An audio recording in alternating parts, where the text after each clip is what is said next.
गीता अपने पति रमेश और दो छोटे छोटे बच्चों के साथ एक गांव में रहती थी। गीता का पति मजदूरी का काम किया करता था। वो लोग बहुत ही गरीबी की हालत में रहते थे।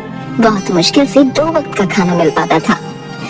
उसके अलावा किसी चीज पर खर्च करने के लिए उनके पास पैसे नहीं थे। रमेश की माँ भी काफी बूढ़ी और बीमार थी। उनकी जिंदगी इसी तरह चल रही थी कि अचानक एक दिन रमेश को काफी तेज बुखार आता है और सही इलाज न मिल पाने के कारण उसकी मृत्यु हो जाती है।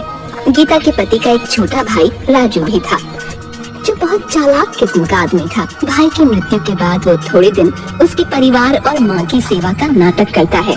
कुछ दिनों में अपनी माँ को उल्लू बनाकर खेती बाड़ी की सारी जमीन अपने नाम लिखवा लेता है।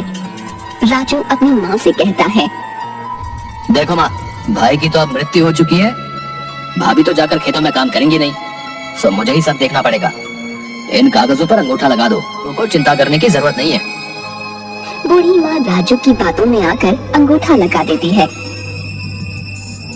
पर राजू बहुत मक्कार निकलता। 2-4 दिनों में वह जमीन को बेच देता है। बेचकर गांव से फरार हो जाता है। कैसा कपूत पैदा किया मैंने, जो अपने ही घर को बर्बाद करके भाग गया। अब हम लोग क्या करेंगे? गीता पर तो दुखों का पहाड़ टूट पड़ा। वो सोचने लगती है, मैंने तो आज तक कोई काम नहीं किया, कभी घर से बाहर नहीं निकली। मैं इन 2 छोटे बच्चों को और अपनी बूढ़ी सास का कैसे ख्याल रखूंगी? भगवान ने हमारे साथ बहुत अन्याय किया। घर का एकमात्र सहारा हमसे छीन लिया। कुछ दिन बीतने के बाद खाने पीने का जो थोड़ा बहुत सामान था वो सब खत्म हो गया।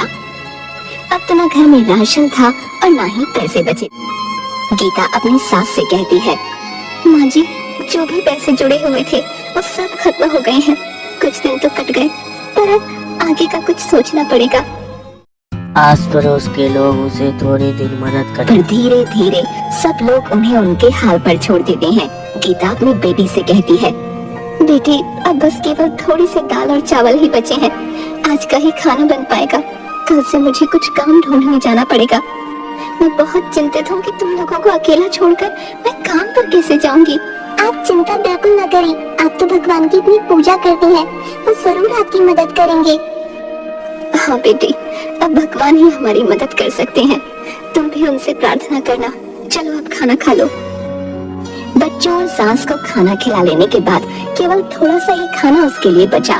गीता जैसे ही खाना खाने के लिए बैठी तभी बाहर से आवाज आती है, क्या कोई घर पर है?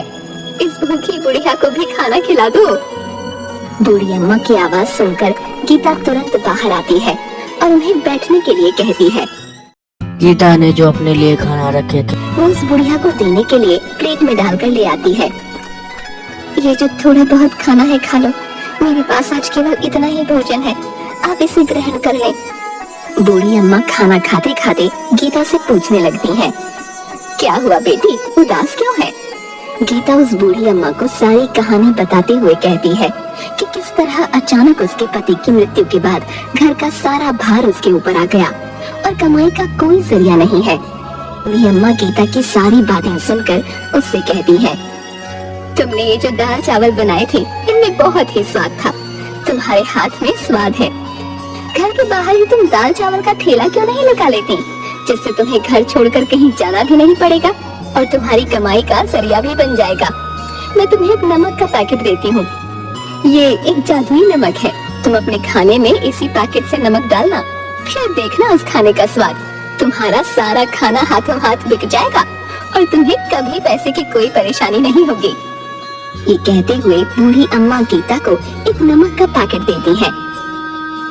आपका बहुत बहुत शुक्रिया अम्मा, आपने तो मेरी समस्या हल कर दी। अब मैं घर पर रहकर ही सब काम कर लिया करूंगी और मुझे अपने बच्चों को छोड़कर कहीं दूर भी नहीं जाना पड़ेगा। तुम बहुत ही अच्छे दिल की औरत हो, तुम्हारे मन में लोगों के लिए दया भाव है और तुम लोगों की मदद करना चाहती हो, इसीलिए मैं तुम्हें ये जादुई नमक दे रही हूँ। ये तुम्हारी बहुत मदद करेगा। हाँ, ये याद रखना, ये पैकेट कभी भी खाली नहीं होगा, बस तुम इसे एक जगह संभाल कर रख देना और हमेशा खाने में नमक इसी में से डालना। भगवान तुम्हारा भला करेंगे। ये कहते हुए वो बूढ़ी अम्मा वहाँ से चली जाती है। गीता अगले ही दिन भगवान का नाम लेकर खाना बनाने का काम शुरू कर दी। पहले दिन वो दाल चावल ही बनाती है और उसमें वही जादुई नमक डालती है। वो अपने आसपास के सभी घरों में कहलवा देती है कि आज से वो दाल चावल बनाकर बेचने का काम शुरू कर रही है।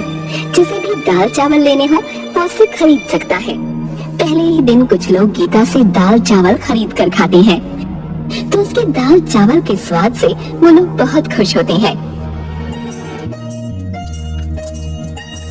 गीता बहन, वाह क्या बात है, ये दाल चावल तो बहुत ही स्वादिष्ट है? हम भी रोज घर में दाल चावल बनाते हैं, परंतु ऐसा स्वाद तो कभी भी नहीं आया भाई। हाँ। भाई ऐसे दाल चावल ना गुड्डू की माँ जो है 100 साल लगा कर भी नहीं बना पाएगी, बता रहा हूँ। स्वाद आ गया भाई सच में। हाँ। गीता के बनाए दाल चावल धीरे धीरे पूरे गांव में मशहूर हो जाते हैं। पूरे गांव भर में उसके दाल चावल की तारीफ होने लगती है। उस जादुई नमक के स्वाद ने अपना जादू चला दिया और गीता के बनाए दाल चावल गांव भर में मशहूर हो गए। अब गीता जितना भी खाना बनाती वो हाथों हाथ बिक जाता।